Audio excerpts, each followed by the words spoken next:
Hello, how you guys doing? It is Friday.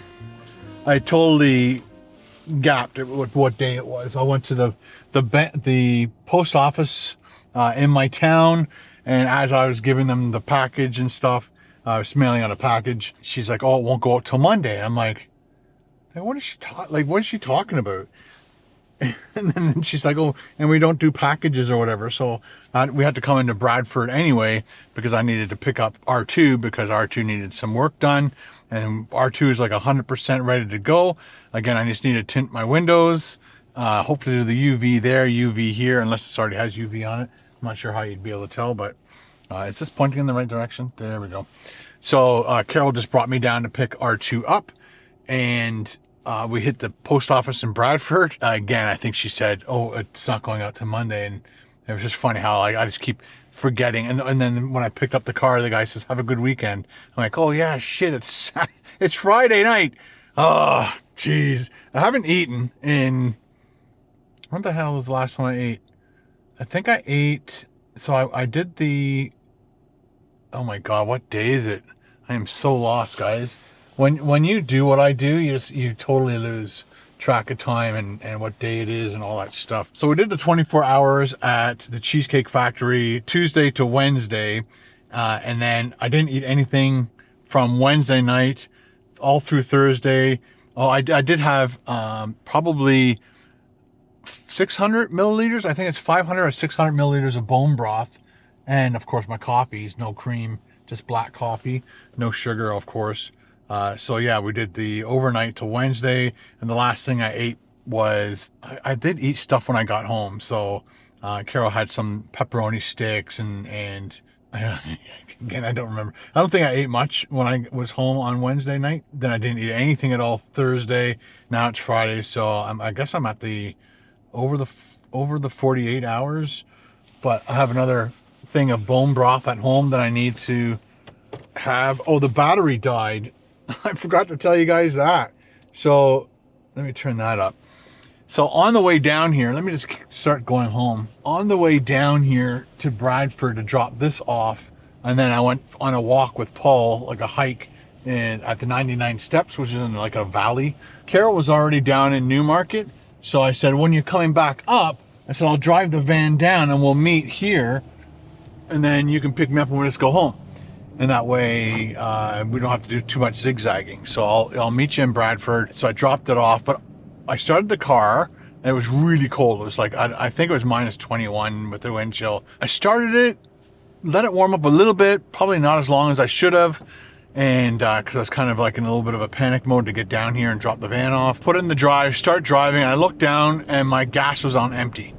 But I filled up the night before because gas was on the inexpensive side. So I'm like, did somebody steal my gas, or like what is going on? And then I realized all the warning lights were on. Like every warning light was on, and my speedometer wasn't moving. So I'm doing 40 kilometers an hour, speedometer's down at 0, gas gauge is 0, my tachometer is down to 0, my heater's not working, like the fan's not working. I'm like, what is going on? And so I stopped, put it back in the park, shut the car off, started the van again, put it in the drive, started driving, and kept doing it over and over and over again. So I'd be driving, I had no idea what speed I was going, then all of a sudden everything would turn on, all the warning lights would disappear, everything would go out, I'd have my spot, and then it would drop again, and just kept doing it all the way down here. And then all of a sudden my windshield wipers started going, and my windshield wipers aren't even on. And it was freaking me out. I'm like, my car is possessed. And so when I got there, when I was at a set of lights, I videotaped the dashboard doing that. And then when I got to the mechanics, I showed them the video clip. I'm like, I think my car is possessed. And he goes, oh, it's probably your battery, but it could be a loose connection. But we'll check your battery. Well, that guy's gonna go off the curb. There's a whole bunch of, there's a parking lot here, and it's really hard. It's basically, you can get a car by, and then they have all the parking spots, And so the people that were trying to get around a car that was sitting in the driveway part, he wanted to park, but there's a couple cars that wanted to get by him, and it looked like he was going to drive off the curb, smash up his car a little bit, but he didn't. Yeah, I'll try and remember to maybe get an extra camera and put the camera in here when I'm driving, because like you guys have noticed, a lot of things happen around me that I notice while I'm doing these videos for you, and little catch-up videos, and but you guys can't see what I'm talking about. So I'll try my best to start putting a camera in the front here. Maybe I'll get one of those driving collision app camera things. So it turned out it was the battery. The battery was pooched for whatever reason. This vehicle, I guess because of all the doors and everything's electric, that they have a very large battery in here. And again, when I first bought my battery for Rusty, it was the most expensive battery I ever bought. When he told me how much it was, I'm like, wow. And then when he showed me, when I followed him out and he took it out of the car, I'm like, yep, that is a big battery. I've never seen a battery that big. So I think because of all the electronics in this thing, go buddy. Okay, there we go. Traffic and accident avoided. I'm not sure exactly how much the battery was, but the last time I bought it was almost $300 for the battery. So and that was what, 3.5 years ago. So it's probably more now. So at this moment, I'm hoping we have zero problems going forward with this vehicle. Again, it's 2011. Steve's dad took really good care of it, and Steve's had it for the last year and a bit. So obviously there's going to be problems. I was fully expecting it, but again, Steve gave me a really good deal on this vehicle. So putting a brand new battery in it, putting brand new struts in it, struts and something else, struts and rings, that's all clear. So right now it's driving perfectly straight. Very, very happy with that.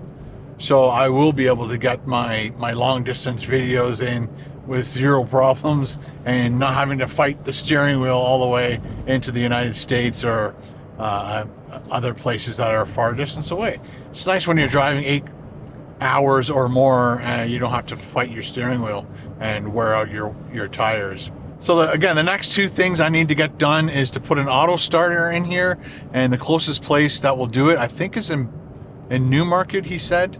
So I'll have to look them up, and the tinting of the windows, and then I probably won't do anything else until it gets a little bit warmer, because I just don't feel like working out in minus 20 degree weather to outfit this vehicle.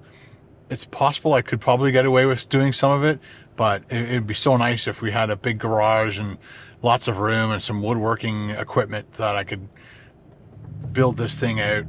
I think the first thing I'll be doing is taking out the seats, making sure the floor is in. I'm going to have little trap doors to where the stow and go seats go. So this morning I woke up, had my big pint glass of my electrolytes, and then I made a pot of coffee that would give me 3 mugs of coffee. So I'm sure you guys have seen my coffee jug, my coffee maker. I think there's like a 6-cup mark on it. So I basically filled it up to the top, which gave me 3 mugs of coffee. So I had that, and then I had another big glass of water around lunch, and at around 2 o'clock I had my 500 milliliters to 600 milliliter mug of bone broth, and I'm gonna have another one as soon as I get home. But I basically edited all day, and when I put all the footage in my timeline, it was 4.5 hours of footage I shot doing my stealth camp at the Cheesecake Factory. So when you put that into your timeline, you just look at it and you're just like, oh my God. So I lucked out because one of the clips, I accidentally turned my camera on when it was in my pocket and shot a 23-minute clip of the interior of my pocket. So as soon as I got rid of that, woo, we were down to like 4 hours and, I don't know, 4 hours and 10 minutes, somewhere around that area. It was still over 4 hours, but once I got rid of that one stupid clip that had no value to it, it dropped down to 4 hours approximately, and then I had to go through and chop out all the other dead spots where I'm waiting for my food, or you know, I just took my order and I kind of let the camera run for a bit. All those dead air spots, I just quickly take all in and I get it down to about 3 hours, and then I start going through and just taking out any little bits and pieces that have no value to the video. So I think at this moment, I've got it down to 1 hour and 12 minutes. Now I got to go back through it again tomorrow on Saturday morning, get through it, and then I'm hopefully going to release that video for you guys Saturday afternoon and give you a little treat for the weekend. So I hope you watch it, hope you like it, hope you watch all of it. Don't skip through it. And I appreciate all you guys watching my videos. It's the coolest job I've ever had. So thanks to every single one of you guys. Have a great weekend, and we'll see you in the next vlog. Bye.